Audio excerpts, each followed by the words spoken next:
Hello, and welcome to Learning English, a daily 30-minute program from the Voice of America.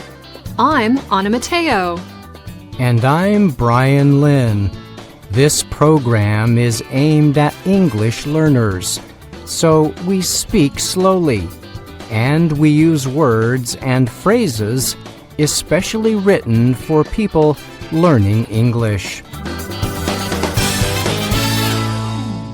Today on the show, Anna Mateo brings us words and their stories. She discusses terms used to describe different foods and explains what it means to dish up something. Next up is the Science Report. This week, we report on a new discovery that could explain what gives Mars its red color. Then, as part of our All About America series, I'll have a report about one of the most recognizable attractions in New York City, the Empire State Building. And finally, Jill Robbins and Andrew Smith present the lesson of the day. As usual, they look back at an episode of Let's Learn English. This week, they discuss negative prefixes. Okay, let's get started with words and their stories.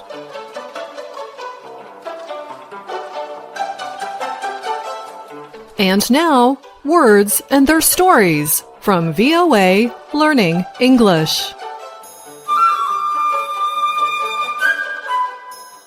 Food is a popular subject with many people around the world. It is fun to talk about our favorite dishes. It is even more fun to share a favorite dish with others. Today, we talk about the word dish. A dish can be the object on which you serve food. But a dish can also mean a specially prepared food. Do you have a signature dish? Our signature is how we sign our names. So a signature dish is a dish we are known for making well. In a way, it identifies us. My signature dish is sweet potato rosemary dinner rolls. I am often asked to make them, especially for holiday parties. In my circle of friends, I am known for this dish. When the rolls are on the table, people know that I made them. A tasty dish is something that makes a table look good and inviting. Sometimes the same can be said about a person. Someone who is good-looking can be called a dish. While this usage might be a bit dated, it is still used. Now, let's talk about the verb dish. To dish can mean to talk about private or personal information. It might be gossip. But I can also dish about myself. For example, a friend may ask me to dish about my new job. I could also use a phrasal verb form and say my friend wants me to dish out all the interesting details. Now, to dish up something means to put food on a dish for someone to eat. However, it can also mean sharing personal details, our own and others. We can also dish out things like jokes or even insults. Some people like to tease or insult. They can dish out jokes and insults all day long. But sometimes these same people do not like it if you do the same to them. We have a saying for just such people. We say, they can dish it out, but they can't take it. They are able and willing to share harsh thoughts, criticisms, or insults about others, but they do not think they themselves deserve such treatment. And that's Words and Their Stories. Until next time, I'm Anna Mateo.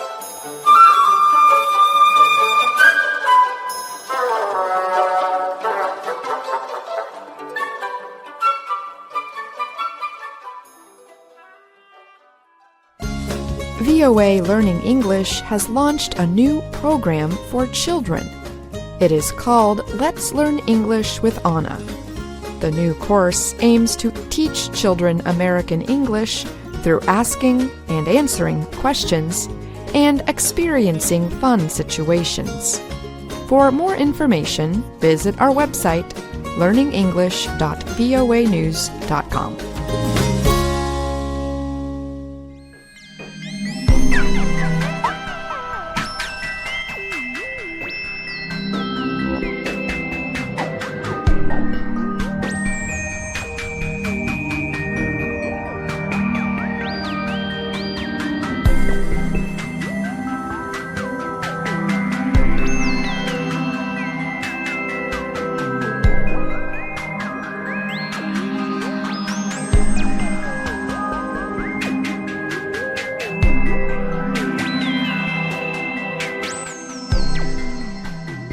Scientists say they might have identified the mineral on Mars that is responsible for making the planet appear red. New data collected on Mars through several methods suggests the substance called ferrihydrite is likely found in dust and rock material across wide areas of the planet. The team carrying out the research describes ferrihydrite as an iron oxide mineral. The mineral appears reddish in color and can form in water-rich environments. The scientists said discovering large amounts of it on Mars adds to existing evidence that the planet might have held a large supply of liquid water in the past. The research was carried out by an international team led by America's Brown University and the University of Bern in Switzerland. The findings recently appeared in a study published in Nature Communications. The researchers noted that scientists have long wondered about the exact substance that gives Mars, which is also known as the red planet, its deep red color. Past studies had suggested a mineral called hematite might be the cause. The study is based on Martian data collected by several spacecraft. These include the Mars Reconnaissance Orbiter operated by the American Space Agency, NASA. In addition, information was captured by instruments aboard the European Space Agency's ESA's Mars Express and Trace Gas orbiters. Some data also came from exploring vehicles called rovers operating on Mars. In their examinations, the researchers also used man-made or synthetic material designed to look and feel similar to real Martian dust. Artemis Valentinus currently works as a researcher at Brown University's Department of Earth, Environment, and Planetary Sciences. He helped write the study. Valentinus noted the mystery of why Mars is red had been considered for hundreds, if not thousands, of years. Valentinus recognized his team was not the first to consider ferrihydrite as a possible reason for the coloring of Mars. But, he noted, it has never been proven as we have now, using observational data and novel laboratory methods. Valentinus noted the discovery of widespread ferrihydrite suggests Mars once held liquid water that would have made it possible for the planet to support some form of life. Our study reveals that ferrihydrite formation on Mars required the presence of both oxygen and water capable of reacting with iron, he added. These conditions were very different from the dry, cold environment of Mars today. John Mustard is a planetary expert at Brown University and was a co-writer of the study. He called it a door-opening opportunity for future research. But he added that additional study is needed to confirm the team's latest findings. As exciting as the new findings are, we realize that our results can only be verified by samples from Mars, which are currently being collected by NASA's Perseverance rover, Mustard said. He added, when we get those back, we will be able to check whether our theory about ferrihydrite is correct.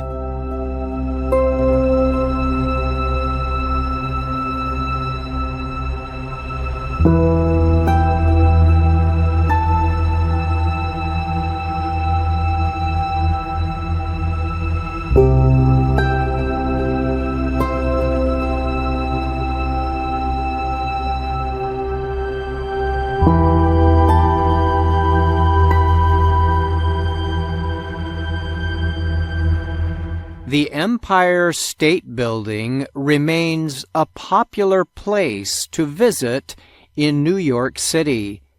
The structure sits in a central part of New York's Manhattan area. It was built at a time when many developers were racing to become the first to complete the world's tallest building. Construction on the Empire State Building started in January 1930. Building operations began 2 months later. The structure went up very quickly, with workers completing framing for the structure at a rate of about 4.5 floors per week. When completed in 1931, the Empire State Building was just over 443 meters tall, with 102 floors. The measurement included a 62-meter-tall lightning pole on top. It was the world's tallest building at the time and remained so for more than 40 years. On May 1, 1931, the President of the United States, Herbert Hoover, took part in an opening ceremony. He pressed a button that turned on the lights to officially open the building.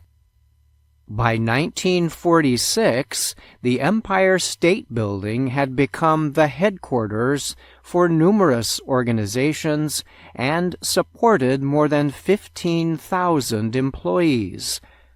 But over time, the building never became as popular with large companies as the developers had hoped. Today, the structure houses mostly small businesses. The Empire State Building opened during the Great Depression, a long-lasting economic crisis that affected the U.S. and other economies around the world. This resulted in lower-than-predicted building costs. The structure alone cost about $25 million, while the cost of the land brought the price up to more than $40 million. Today, New York City officials estimate that more than 2.5 million people visit the Empire State Building each year. At least half the visitors come from other countries. The building has observation areas on 2 floors. The first is on the 86th floor and the other on the 102nd. The upper area has top-to-bottom windows on all sides to provide 360-degree views of the city skyline. Building officials say that on a clear day, visitors can see up to 120 kilometers. On the way up, visitors can stop at an exhibit area on the 2nd floor. Among the things to see there is a model of the moving hand used in the popular 1933 movie King Kong. In the film, King Kong climbs the Empire State Building. The huge creature is then attacked by military planes and falls to his death. The Empire State Building appears in many pictures and films. It also disproves a common saying that lightning never strikes the same place twice. Lightning actually strikes the Empire State Building an average of 25 times a year.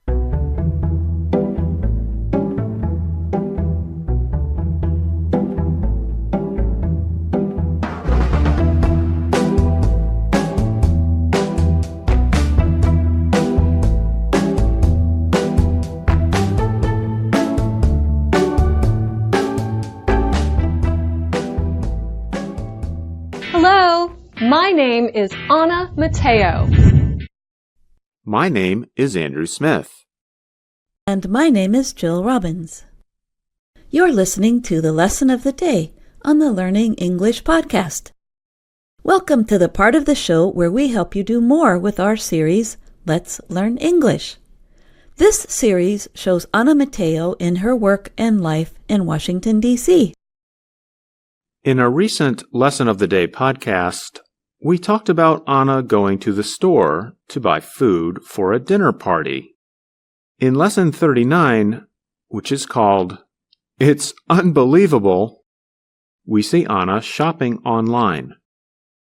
She sees an advertisement on television and, as you can imagine, learns an important lesson about advertising. Winter weather in Washington, D.C. can be really windy. And wind messes up my hair. It is really windy today.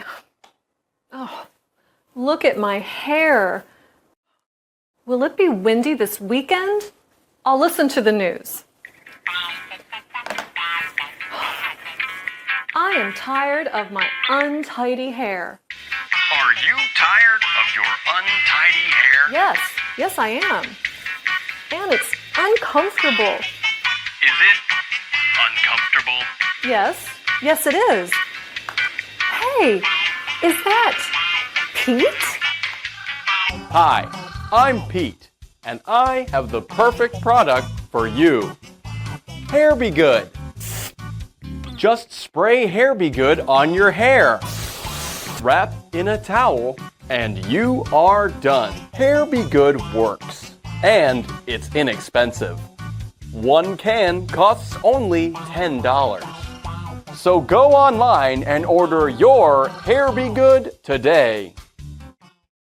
Hair Be Good sounds perfect, and I can trust Pete. I am buying some right now. Okay, I will order 1 can of Hair Be Good for $10. I'll pay with a credit card. My delivery will arrive in 2 days. Awesome! We should add that in Let's Learn English, you can find lesson plans with many activities and explanations like the ones we give you in this podcast.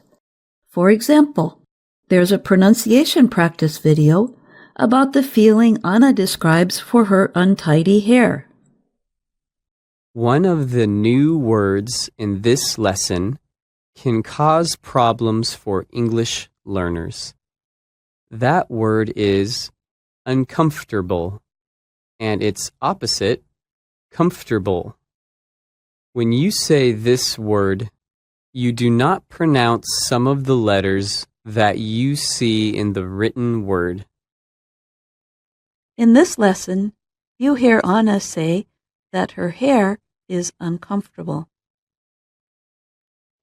Are you tired of your untidy hair? Yes, I am. And it's uncomfortable. Uncomfortable. Uncomfortable. Hey, that sounds like one of those reduced forms we've been teaching in some of our earlier podcasts. Yeah, are you happy? It wouldn't be a lesson of the day without a reduced form. That's right. Let's listen to more of the story. I want to find out if the hair product helps Anna fix her hair. I'll use it before I go to work. Okay, hair be good. Make my untidy hair tidy. No, make it fabulous.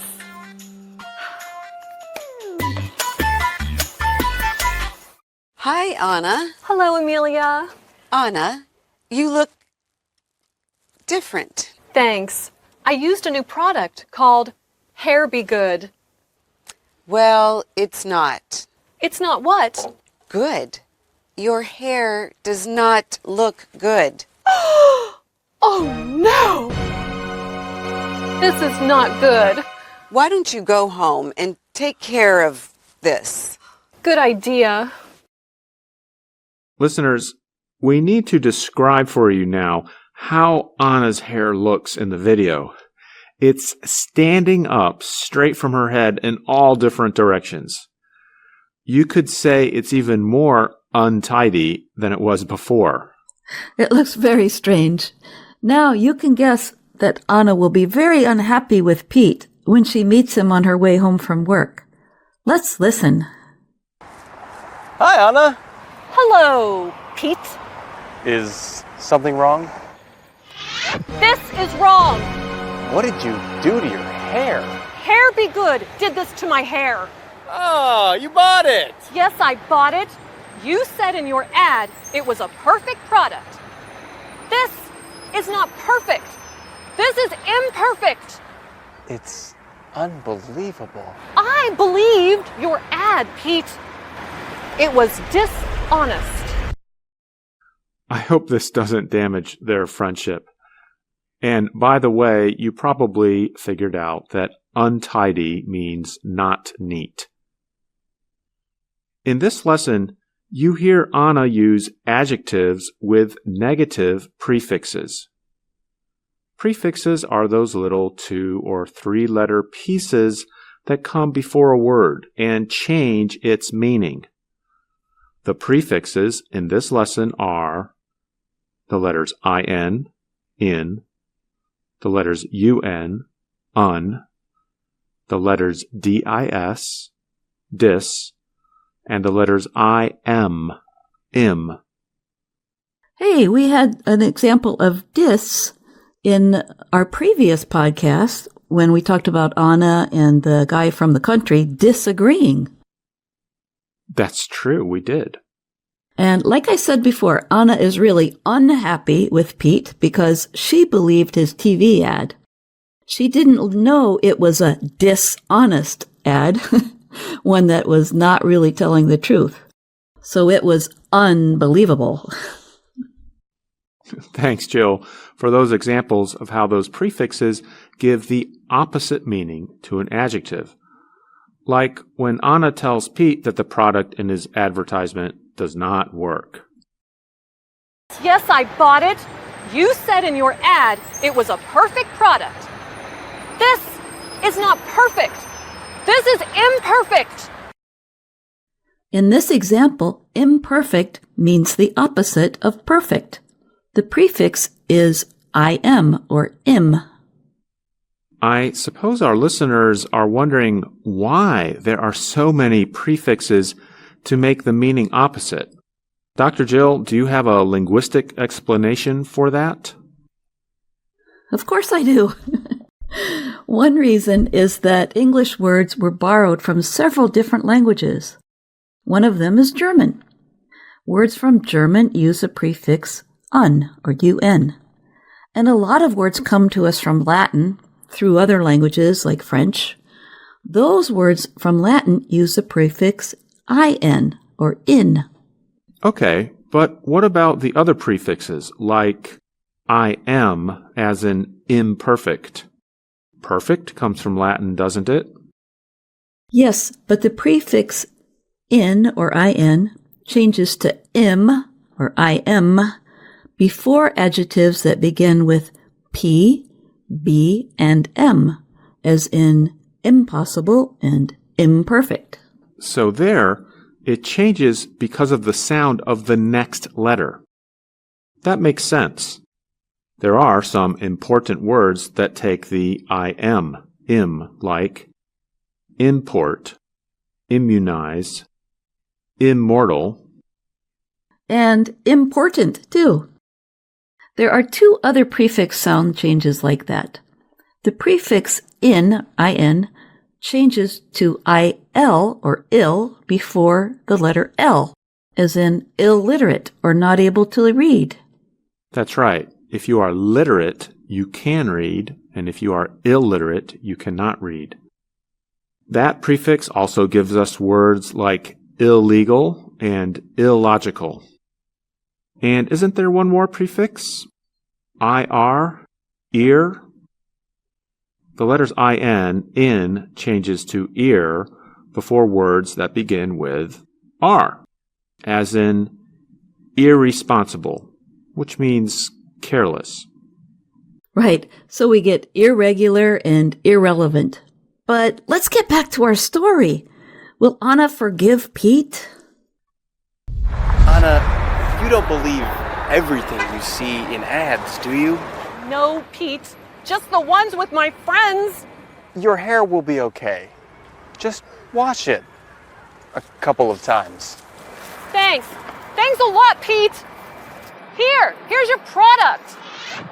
You should call it Hair Be Really, Really Bad. Until next time, Pete. Till next time. I guess it will take a little time for her to forgive him. But she's learned not to believe everything she sees on television. That gives me an idea, Andrew. Let's ask our listeners to write to us about some advertising they learned that was not 100% true. Write to us at learningenglish@voanews.com or in the comments on our YouTube video. And here's a useful vocabulary word for our listeners. An advertisement that is very untrue, we call that a scam. S-C-A-M. So perhaps you have encountered some scams, but hopefully not.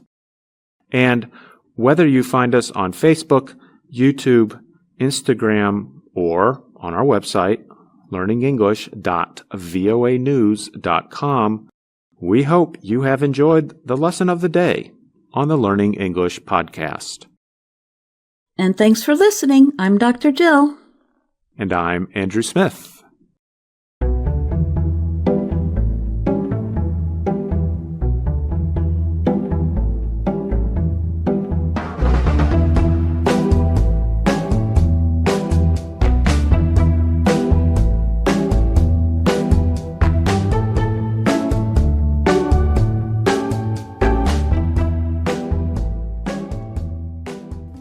And that's all the time we have for today's show.